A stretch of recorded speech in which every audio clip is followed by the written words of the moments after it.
kitchen chaos to well-oiled machines. Get ready for newfangled technology and old-school know-how. Stories and a good bit of fun. I'm Simon, and this is Culinary Mechanic.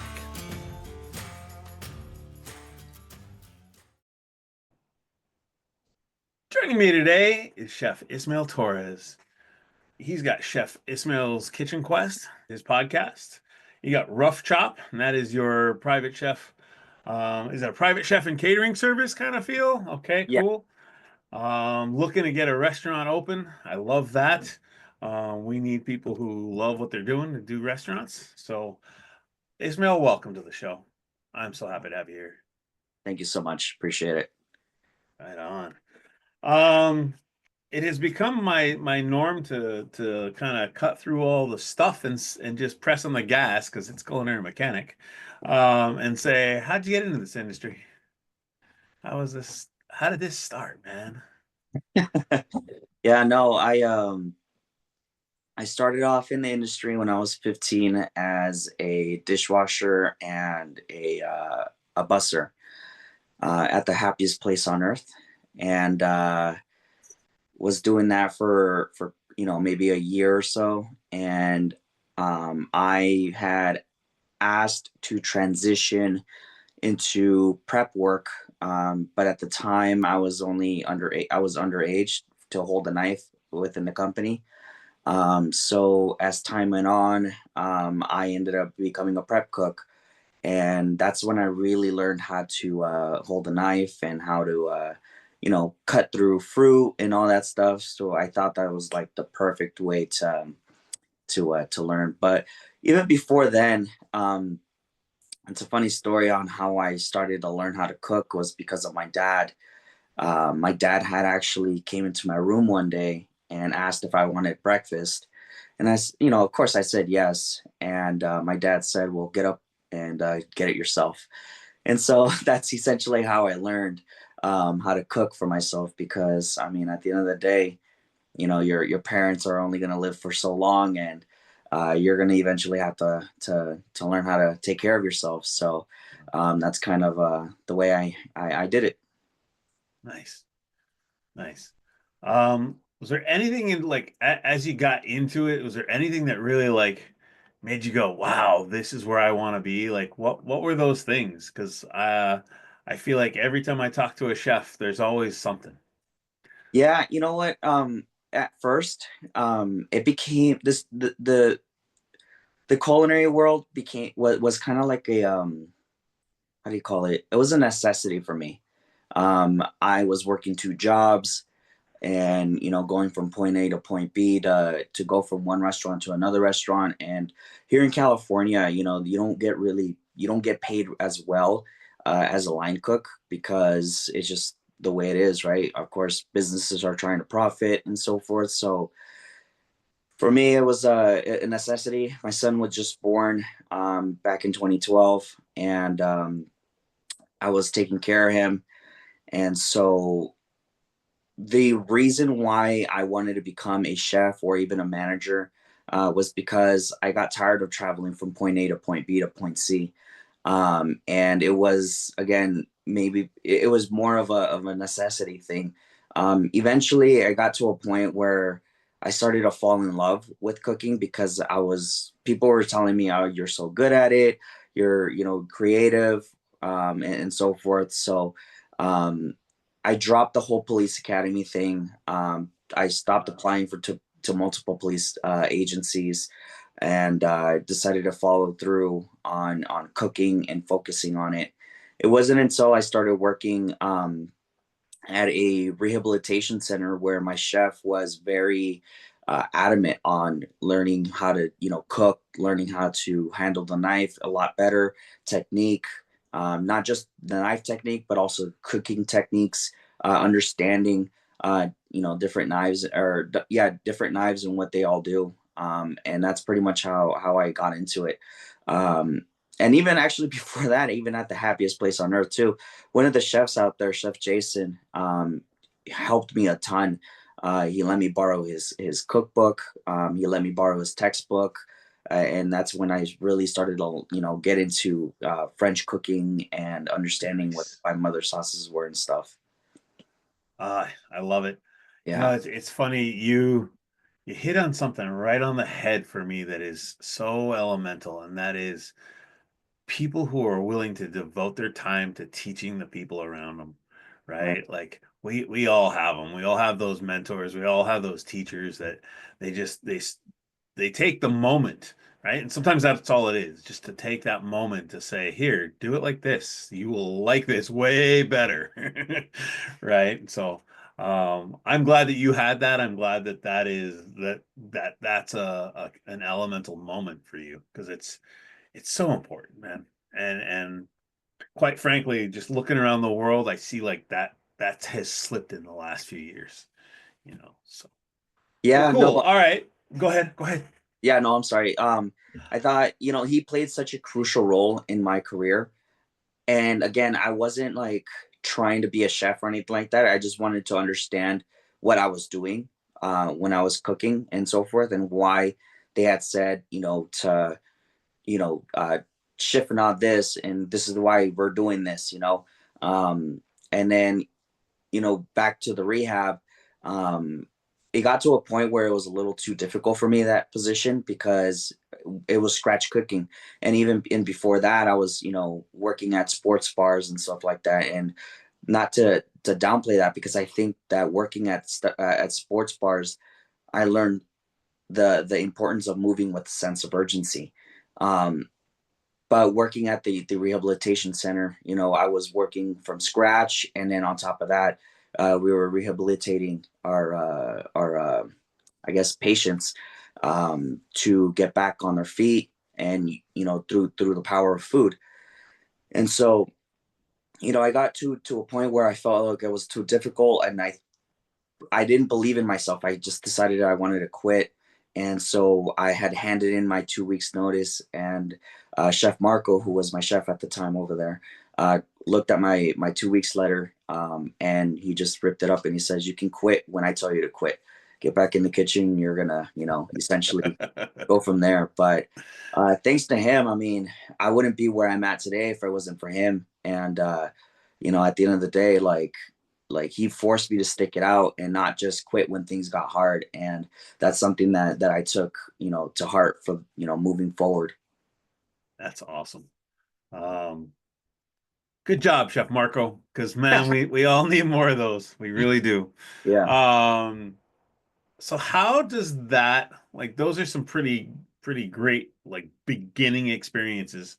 How does that like propel you, bring you, move you into the future to where you are now? I mean, you obviously have a couple of different things going on and sounds like a lot of fun, honestly. Like just from one podcast guy to another, like I love this part, right? Like getting to talk to people. So how has that brought you like what is that? Tell me about some of the ups and the downs. Tell me the fun parts.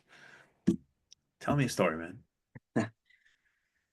Being a private chef, I mean, so being a private chef can be a little difficult, just because now you're in the role of sales. And sometimes when people are looking for private chefs, they're looking for a budget friendly chef. And it's kind of hard to do that, especially when they're asking for, like, let's say they want a baked Alaska, they want beef Wellington, and cooking from scratch, and so forth, and then cooking at their home, the transportation, and then they all want it under, for 24 guests at $1,000, which is almost impossible to do. Awesome. So I can't really like yeah, I try to help out as much as I can in terms of like budgeting, but if it doesn't work out, it doesn't work out, and that's part of the thing that sucks, is because it can't take on all the clients that you'd like to have, because it's the pricing issue. But at the end of the day, it's like you have to still be able to put food on your table. Um, the thing I really do enjoy about being a private chef is the fact that I'm able to be creative. I have full creative freedom, so how I want things to be done and so forth, right? I do have a server team. They're out there helping me out with like serving dishes. I train them the way I want the dishes to be presented, how to hold the plates, how to set up the napkins and so forth. And even in my website, in my mission statement, it shows that, we try to give the utmost professional service that rivals even a Michelin star restaurant in your own home. And so that's definitely the goal for us, when it comes down to it. And eventually, hopefully, when an investor does show up, we do apply those standards into our restaurant, and hopefully, achieve the three Michelin stars.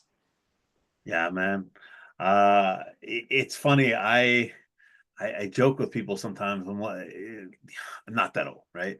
I'm 52 years old, but I look back and I remember when like there was no Michelin stars in the United States. It was Hmm. only something that you heard about, like, Michelin star restaurants, those are over there, right? And so Right. it's been an interesting transition to watch, like as Michelin comes into the United States, it's like, well, it's only in California. Oh, now it's in New York, and I mean, this year was Texas, right? And Yeah. that was the first time they ever did Texas, and I don't know, it's just such an interesting phenomenon for me to look at, like when you used to read an ad in the paper. God, now I'm really dating myself. Or Craigslist or Indeed or whatever that is. You'd read that employment ad, and you'd see things like James Beard or the Zagat Guide once upon a time, and but now it's all become Michelin, and it's really interesting because I think that for me, when I think about like a three-star Michelin restaurant, these are restaurants that typically, especially in Europe, they only run a few months a year, right? Yeah. Like they don't run through the winter.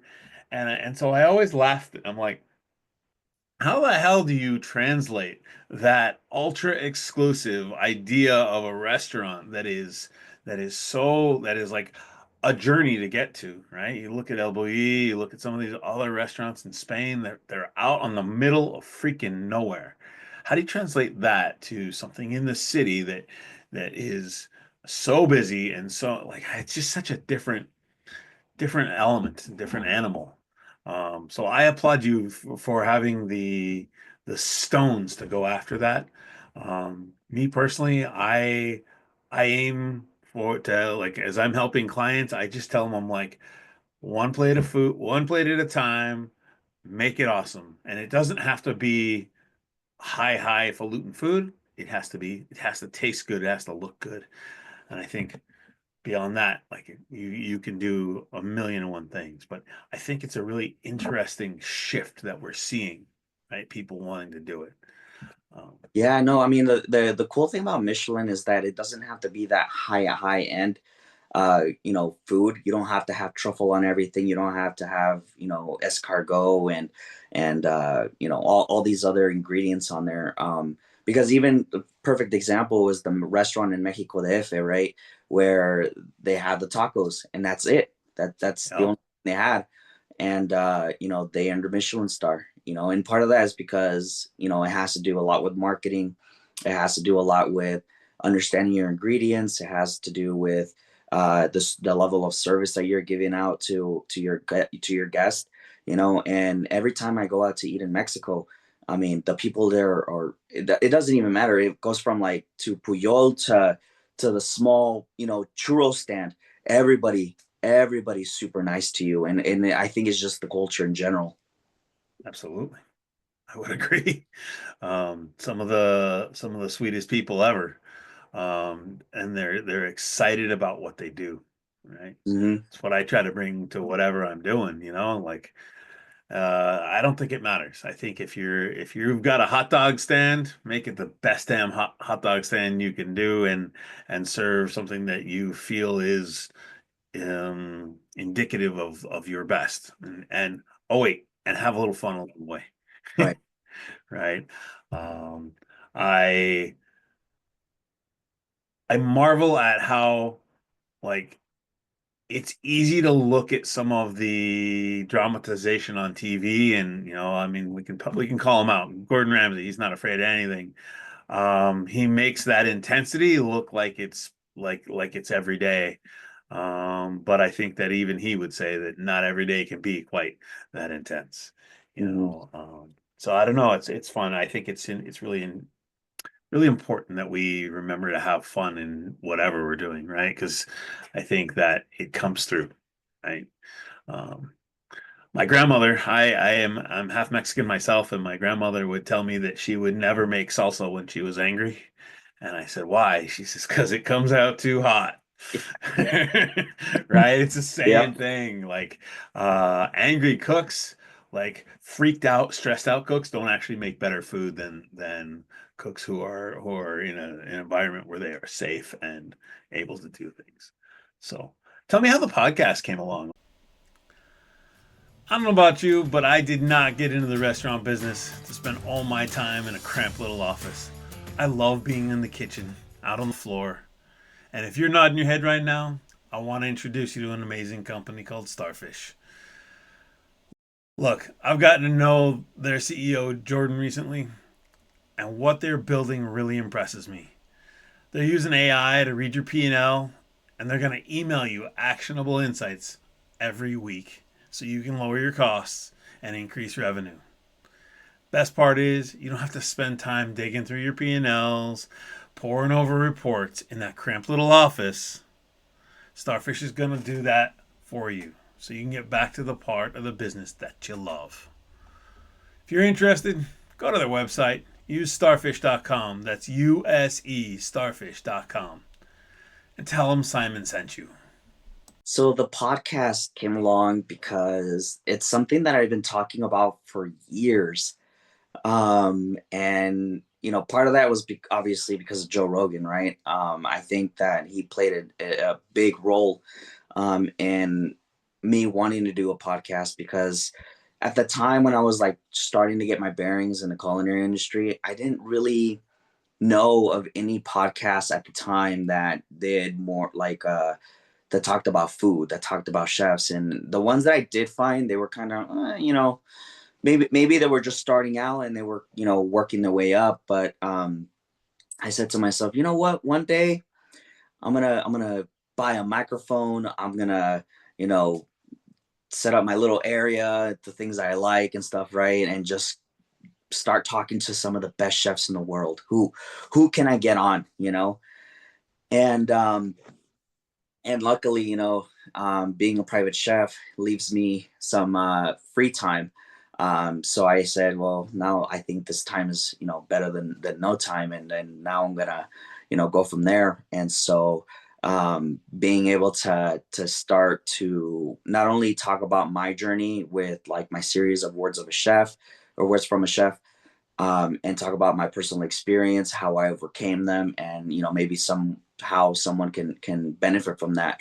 But now I'm going to get the experience from, let's say, Chef's PSA Andre Natera to talk to me about his personal experience, what led him into mentorship, why is it so important to be a mentor towards the younger generation. Let's talk about AI. Let's talk about robotics. How is the future going to be look like in your opinion? When it comes down to the hospitality industry. As we all know, things are changing, and I want to get the Every day. yeah, I want to get the opinions from everybody. I want to be able to get their personal experience, how they overcame it, because my story isn't the ultimate story. It's one of a million stories within the hospitality industry, and I think that some of the things that people say in our podcast would greatly benefit not just the culinary industry as a whole, but it also benefit you personally. And a lot of the information that I receive, I take it to heart as well. Christian Stoop had just mentioned to me a couple weeks ago, we're not artists, we're craftsmen. And I was like blown away because I've always seen myself as an artist. I've always seen myself as someone who grabs a plate and that's my canvas and I'm gonna dress this plate the way I wanted to dress it and make it look beautiful. But if you look at it deeper, he's like it's the technique. Without the technique, you're not an artist. So at the end of the day, he changed my mind, on that podcast episode. And so it's things like that where I'm not only teaching or helping the community learn, but I'm also learning myself as well. Yeah, I love it. You know, you brought up something that is really big in my brain on different days. But years ago, I was at a chefs conference. It was the StarChefs.com International Chefs Congress, right? Like I don't even do it anymore. And I remember walking into the main arena and there was some guy talking and he had on the panel he had Thomas Keller, he had David Kinch, and he had one other chef and I think it was Daniel Patterson from Qua. And he looks Thomas Keller in the eye and he goes, well, he's going down the line, but he goes, you know, how would you classify yourself? Are you an artist? Are you a craftsman? And Thomas Keller's the first one, and he just confidently, without even blinking, he goes, I'm a craftsman. And the whole freaking set of bleachers was just rattling with people like, what? And the MC picked it up real fast and he goes, okay, guys, if he's a craftsman, what the hell are the rest of us doing? Right? Yeah, Because at that point, and that was like 2010, right? That's at the real height of the French Laundry. It's like, if that guy's a craftsman, all the rest of us are making shoes. You know, but I have come to really embrace the craft of it all. I think that knowing what it is you do on a daily basis, and I think what he says in one of his first book, the French Laundry Cookbook, he talks about like you got to fall in love with peeling a carrot, right? And I think that's super huge. People have said to me, they're like, "Oh, you're so creative." I'm like, actually, I'm really well studied, right? Like I read a lot. I watch a lot of well, nowadays I watch a lot of YouTube videos but I've always been into the magazines and the books and I talk to chefs and I love to cook. And so I'm really well studied and I'm happy to say I'm fairly knowledgeable about food, and that allows me to kind of figure out what I'm doing. But interestingly, I've never said I was an artist. I'm like, I don't think I am. I think I'm more, well, my podcast name tells you everything. Culinary mechanic, right? Like I believe in the nuts and the bolts. The systems all have to work together, you know. But yeah, it's a fun distinction though, right? yeah, no, I mean, that's one thing that I always tell new culinarians, is to study. And that's just because it's not just studying, the techniques, but also studying the chefs before us, right? Yeah. And I think that's extremely important because we're learning what they have created. So Chef Escoffier created the brigadier system, right? So let's understand why we have the brigadier system. Why do we have a chain of command? And or even with other chefs like Julia Childs, and understanding how to cook French cuisine at home, and so forth. So I think that to me is extremely important, and that's why I and earlier in my social media when I started taking it very seriously, I took my personal top 10 best chefs in history, and I made that into a series, where I added like Julia Child, Gordon Ramsay, Anthony Bourdain, Escoffier, and so forth. But then I even got a bunch of other chefs telling me, "Oh, let's can you talk about this chef? Can you talk about that chef?" And I think that to me again it's like it's absolutely amazing because not only are we we're bringing engagement to the conversation, but we're also bringing value to some maybe a chef who doesn't know who, I mean, for example, who doesn't know who Thomas Keller is, right? But now maybe they're starting to deep dive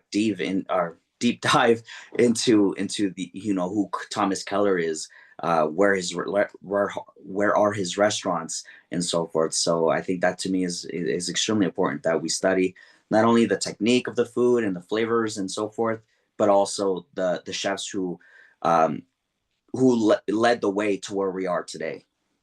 Absolutely. Absolutely. You toss chefs out there in the world, and for me, one of my absolute favorites is Michel Richard, right? Like you read Happy in the Kitchen and you're just turning the page going, I never thought of that. turn the page going. I mean, he uses plastic wrap. He uses plastic wrap and a mandolin the way most people use a spoon and a knife. And I just remember like reading that book going, the hell is he talking? Wait, what? You know, it's like that's one of those game changing, and it wasn't like his food was any different than anybody else's, but it's the way he attacked it. It's like, you know, corn on the cob with a freaking mandolin, and all of a sudden that's fast and easy. Look at that.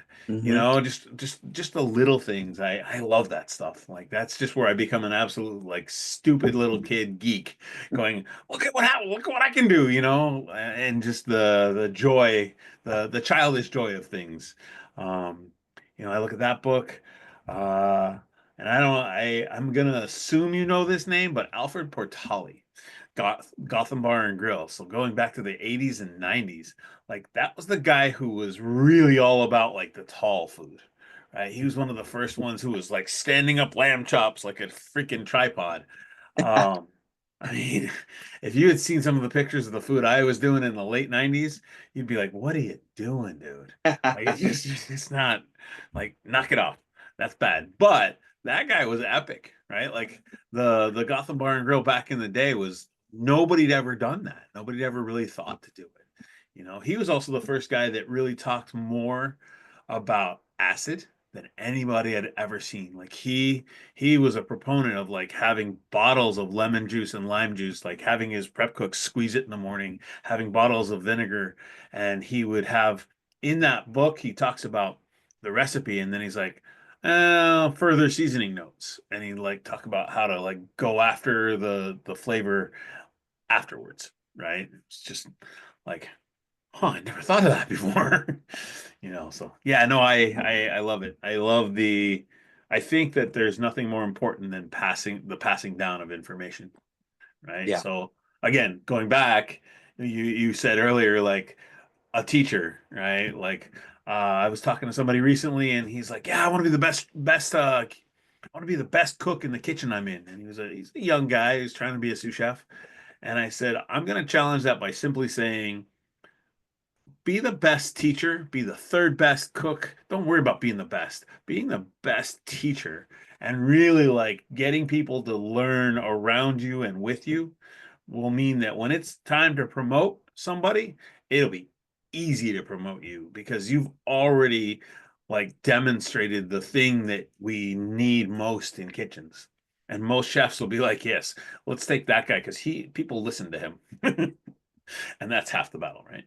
Yeah, yeah. It's simply not enough to just be the best cook in the kitchen. You have to be able to train, you Yeah. know, to teach, of course, like you mentioned.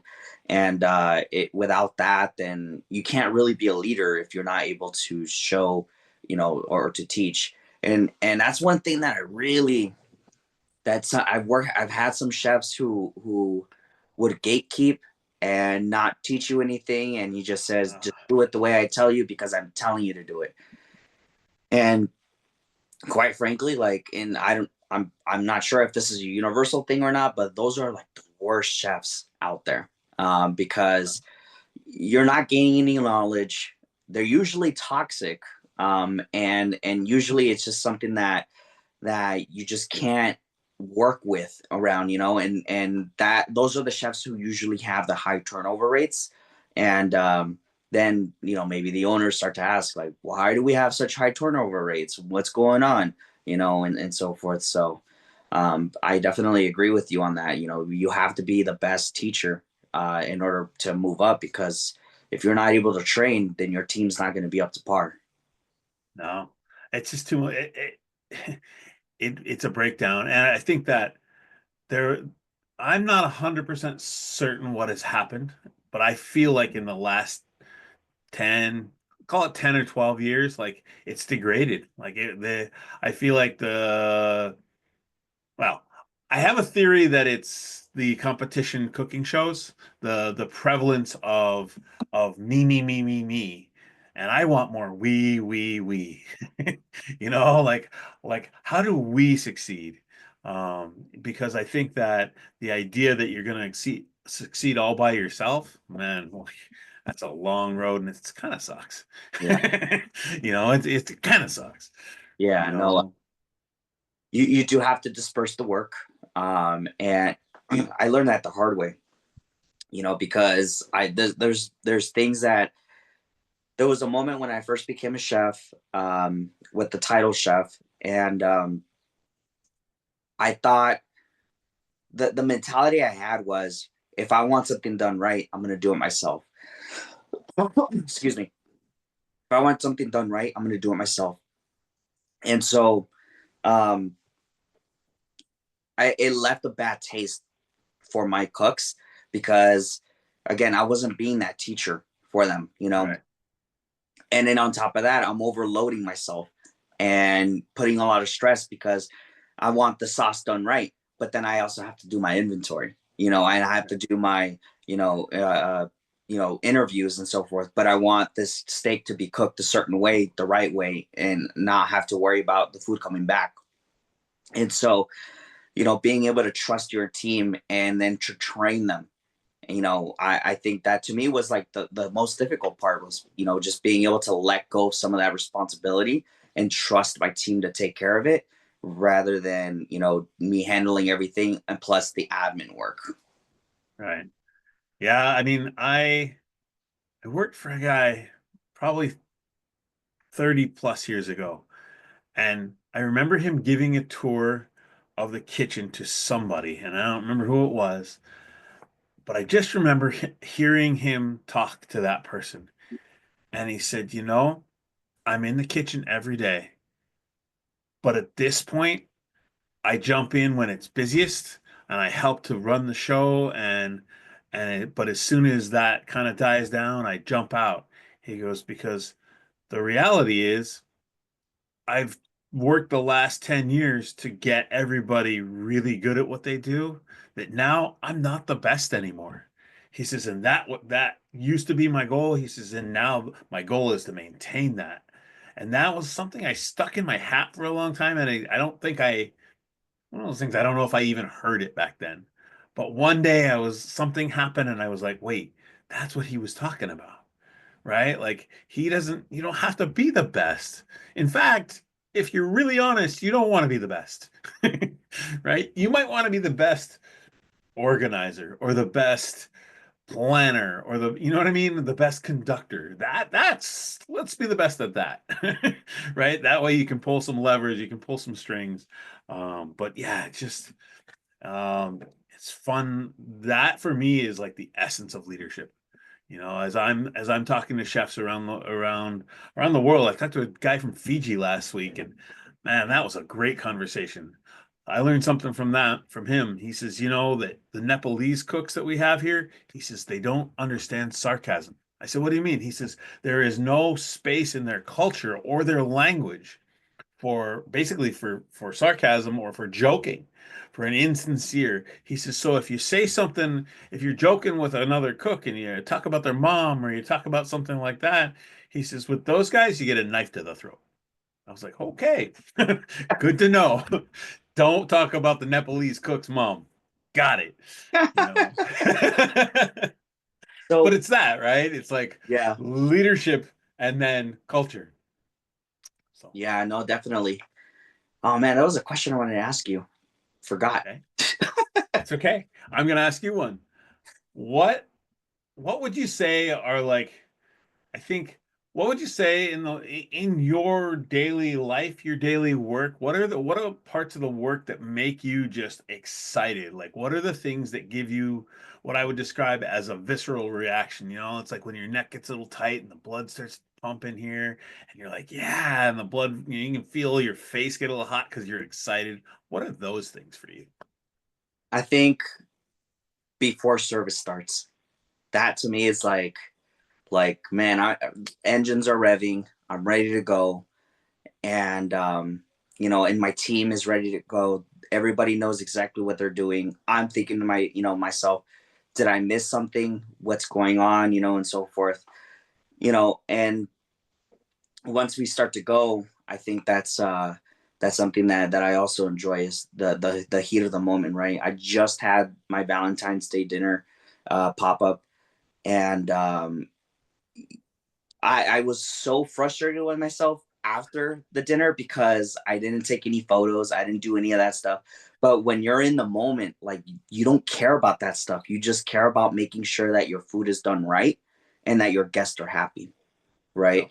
So the fact that I was able to go out there and check on my tables and make sure that everything's good while my team is in the kitchen cooking, my bartender is doing, what she has to do, and on top of that, she was serving too, and she definitely helped a ton because I had a call out that day, but.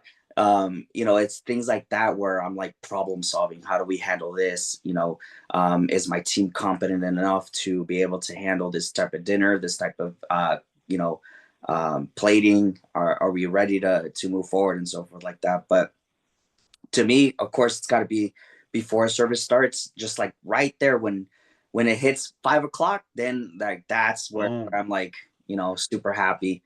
But towards the end of service, I get disappointed in myself. I should have hired that person to take photos and so forth. But at the same time, it's just like it is what it is. You love what you're doing, and it's just you can't look back, and or you can only look back now and just focus on what you could have done better next time. So That's a box on the checklist.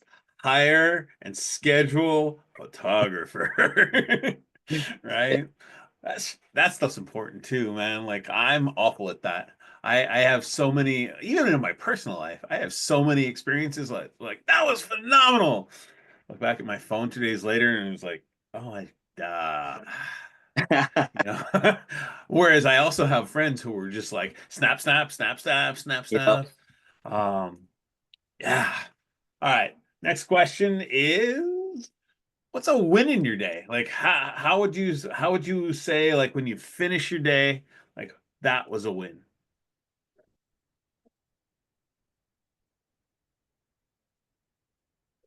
Professionally or personally? Whatever you want, man. Well, I'll give you both. Professionally, after service is done, I talk to my guest, and you know, going through the police academy and learning body language and reading all that stuff. Like I can tell whether someone is kind of being deceitful or not. And, sometimes I'll get people who aren't happy with, say like, this maybe it was a little slow for them. But the other aspect of it is like, seeing people smiling and asking questions and being engaging to that. So I think that to me is probably the happy moment of my day. And then personally, it's of course, seeing the family and making sure that everybody is happy and so forth. But that to me is like definitely a win of the day type of thing. When I'm off my phone and I'm focused on the family, that's a win. Awesome. I will tell you that in recent months, a win for me has become when if I'm done work, done with whatever I'm doing for the day, when I say I'm going to be done. Yeah. Because I spent so many years, like I'll be home at 7, home at 8:30, whoops, Hmm. home at 6, home at 9:30, or I mean, there was nothing worse than so and so called out. I'm heading to that restaurant. I oversaw 7 restaurants for a while, and so something was always fucking up. Yeah. But to now kind of be able to have a modicum more control, right? Like it's Yeah. still me and I'm still a ball of energy that does a lot of stuff. So, um, but still, if I say I'm going to be done, it's when I'm done. Yeah. Um, And my cousin had told me, you never ask a chef what time they'll be home. Like you never do. Because you're more likely to get like 3 hours ahead and so forth. So that's pretty funny, I thought. yeah, I mean, it's a reality. It's something I work with some of my clients on. I'm like, let's put some intention on that though, right? I think that it's doable, but you gotta have some personal systems that work for that, right? Like you gotta train your team that like at 6 o'clock you need to have already figured a bunch of things out. Like don't ask me the question as I'm walking out the door, right? Like chef's leaving, and he's leaving.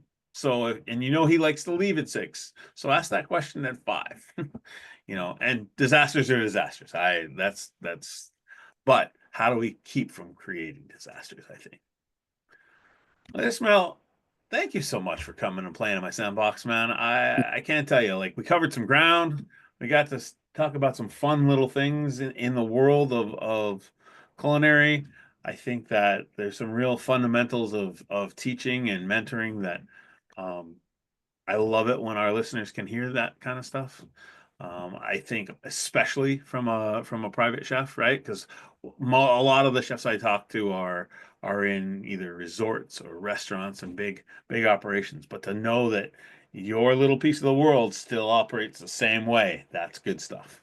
Mhm. So, um, tell us how we find you. Like, what's the best way? Like, someone's listening and they go, "Oh, I want to hire that guy." How do I find you? So you can either go on one of my two Instagram accounts, which is chef underscore Ismail underscore Torres or rough underscore chop 2022. And you can also contact me on my website, www.roughchopllc.com. All right, to all you out there, thank you so much. Please take a moment, go to YouTube, check out the podcast.